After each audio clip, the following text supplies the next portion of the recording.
Would you get sick? Can you get sick from eating human flesh? Probably not if it's cooked. If Right. it's cooked enough. If I cook you entirely, which it would be really hard to tell when you're cooked because you already have like kind of dark skin. So like, it would be kind of like that's a little harder because you're already well done. Sun kissed. Yeah, exactly. How would you describe your style? I feel like we've had this conversation a lot, but can we never definitely like have. we pinpoint it For and the then people. for the people. My style, I don't know. Right now, I'm currently wearing Fly as hell. this. Thank you. This red Pendleton flannel, which I got for $20 at a Buffalo Exchange in Chicago. The best purchase I have made. It has lasted me. I got it last year. It's lasted me 2 years ago. I got it in 2019. That's crazy. Dang. A year and a half ago, I guess. This flannel, super warm. Mm-hmm. I'm wearing some pants that I also thrift shopped. I'm not going to stand up because I would be Yeah, too. But I cuffed the pants, of course, Okay. which is my go-to. I always rock the cuff with the pants. Got to. Hey, you were doing that before it was cool. I'll never say that, but you can go ahead and say that for me because Spoken like a true hipster. exactly. I mean, maybe. Who knows? But and then the hat is just Ebbets.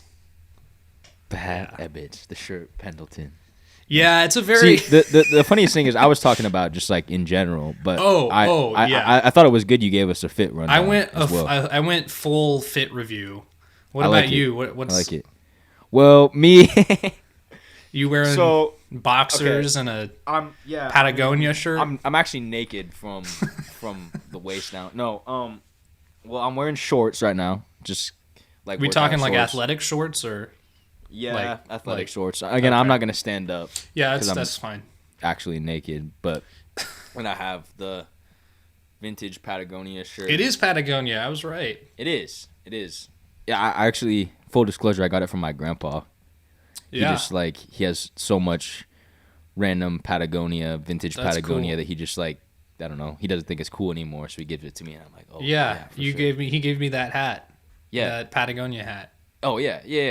And Yeah. then just a new era hat per usual. See, I've noticed something about about where we're different when it comes to like who we attract and like dating and stuff. And you are the kind of guy that can meet people and have them be into you without having a job. And I'm the kind of guy that really needs to have a job. That really needs to have a job in order for it to be worth it. You so basically what you're saying is when women approach you, they need to know that you're like financially stable Yeah, pretty and much. have like some sort of future. yeah, And for me, it's just like saying I'm writing a screenplay is not going to cut it. Like, that's not... When do you feel the most lonely? I would say when it seems like nothing's going right. Mostly because you get into that mental spiral of like, oh, well, if A isn't going right, then B isn't going to go right either. And then this person hates me and then this person hates me. And like, Eesaia's disappointed in me today. Yeah. So most days. And then you're just like, just be like, oh. And then slowly over time, that just is like, no one wants to help me. No one loves me. Yeah, I don't see. It's funny because most of the time when I feel lonely, I immediately know in the back of my head that it's not actually that way. You know what I mean? Like, oh, yeah. I mean, I know you and I both feel like alone romantically sometimes, right? Like you wish you had that sort of relationship. But like whenever I get in the headspace of like, oh man, I have no friends, everyone hates me. Like in the back of my head, I'll be telling myself like, bro, shut the fuck up. Like That's kind of how you're I being am, stupid. too. Like that's not actually how it is. But yeah, what about you? Yeah, I think It's usually when usually when I feel the most like that is when I sit down, when I turn on TV and Oh, then yeah. eat while I'm watching TV. Like for some reason I don't know what that is, and I'm like it sounds funny and it is funny, but that's truthfully I'm like, oh, why do I like, you kind of look around and you're like, oh, kind of lonely. Yeah. Okay, what the worst, like, okay, see, that was good because I feel really lonely when I'm eating fast food alone. Yeah. Like Yes. I Yeah. don't know why that just feels down astronomical. But it's like, man, I'm not even enjoying this with like one of my bros. Like I'm not enjoying it with a date. I'm just like by Yeah. myself pounding a Wendy's double bacon cheeseburger. I also feel lonely when I go to pick up my antidepressants from from Rite Aid. That is like the most.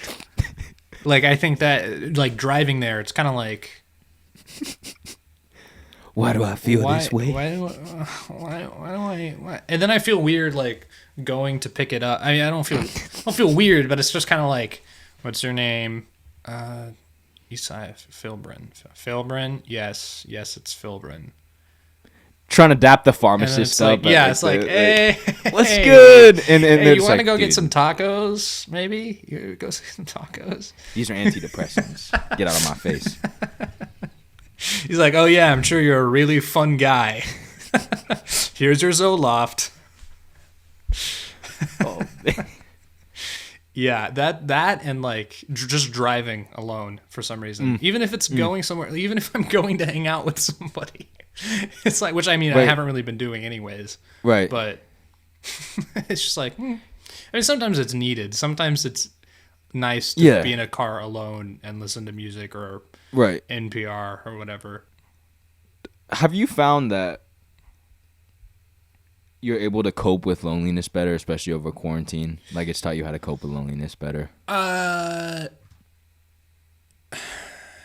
it solidified that it's something that is not dependent on situation for me. Like that plays a role, but I felt this way even before isolation and quarantine. Like this was it was a relatively consistent feeling. Yeah. So it's not like it really, like I'm lucky that I'm a introverted personality and that I can do really well when I'm alone and could Yeah. probably go several weeks without seeing people. I think that's changed a little bit as of lately. I just need human interaction. Yeah, I just need anything. But I don't know. I think it's kind of shown me like everybody's going through this, and here are the areas where you feel happier. Right. You know, because I have time to like pay attention to that. I would say the two things that I've been thinking on the most recently in like the past 2 weeks. First is don't overthink shit, inspired by the Kenny Beats saying, but I think it has a lot to it, which is like we'll spend so much time overthinking the smallest things, overthinking like how certain people will perceive us, Yeah.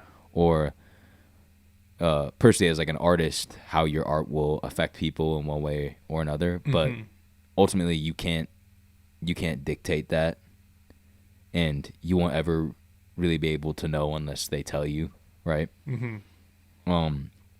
So don't overthink shit. And I think the second thing is get over yourself. Yeah. Yeah. Which is tough, right? It's tough to get over yourself because I feel like everyone thinks that, at least to some degree in certain areas, like I know this is the right way, or I know what I'm doing is right, and you can go on and on and on about that. But I think it really is important to get over yourself because you start to become more open-minded, and you also start to become more understanding of others. Because I've had moments where I think that I am moving in the right way, or that only I have the answers.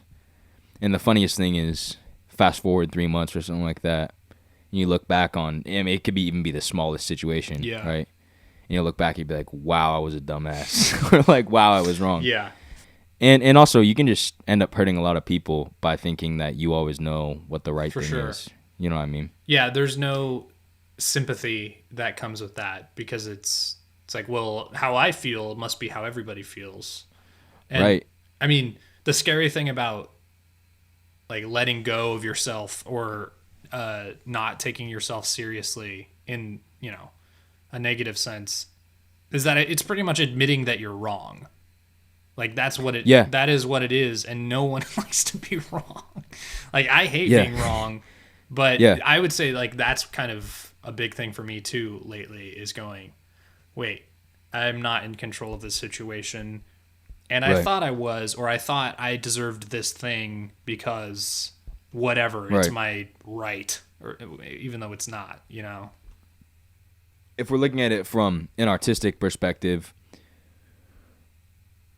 when you aren't over yourself as an artist, and you think that your experience is a universal experience that actually like does not do anything positive for your art. Yeah. Or even just especially as a person. too because especially too because if you create something and you're like, okay, when I make this, when I put this out, everyone's gonna be sad like me. Yeah. If you go in with that expectation and it doesn't meet the expectation, you're going to be disappointed, and to the audience, it's going to come off as corny. Because, I mean, we've talked about the definition of corny before, like what our definition of corny is. And in my opinion, it's like expecting a reaction or doing something to get a reaction out of people and then not receiving that. Or yeah, right. Exactly. That's corny. Like baiting people, but nobody takes the bait because they're like, what? Why? Like, that's it's so always stupid. so corny when people go up, like talking in front of a bunch of people and start crying, and everyone else is just kind of like looking around. Like that is the true definition of corny, right? Yeah, there's also something there about not just from an artistic standpoint, but also a like people social standpoint, and how so much of what we do, and especially in like the social media age, how everything revolves around image and, oh, well, this is right, so I have to do this, or this is how I have to look, or this is how I have to, perform or be. And then it becomes you don't get over yourself because you're so preoccupied with feeding your ego and feeding your, yourself. I mean, that's the whole point of that's the whole concept of American capitalism, and especially stuff like social media. Yeah, it's funny. I was talking to someone who's not from the U.S., and they were like, oh, yeah.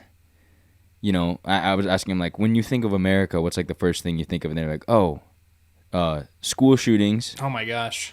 Hollywood, and large portions Oh, my gosh. of food. Yeah. And I was like, that's crazy. Nice. Imagine combining all of those into one thing. That's hey, if you mix fast food in Hollywood, you get like Harvey Weinstein. Yeah, right? Yeah, I guess That's what it is. Yeah, you get it. You get Hollywood executives. There was an article that I read, and it was like some of the dudes from Crazy Rich Asians, or wait. No, what was? Yeah, I think that's what the movie's. Yeah, from Crazy Rich Asians. And they're basically talking about like, oh wow, it's kind of a new concept to have attractive Asian people in a movie. Yeah. Yeah, that's really interesting. Where they're not playing into a stereotype. Yeah. Right. I didn't see that. Did you see that movie?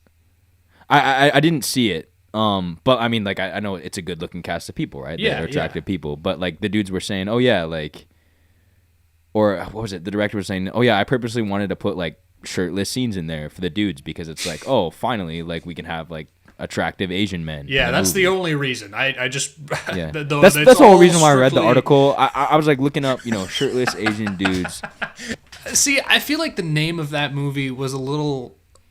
It was very on the nose. I didn't think about that until you just said that. Really. So Maybe it's like, that's just oh, me wait. from like a because You couldn't just call it like Asians, right? Well, like let's look at the flip side where it's like hella poor white people.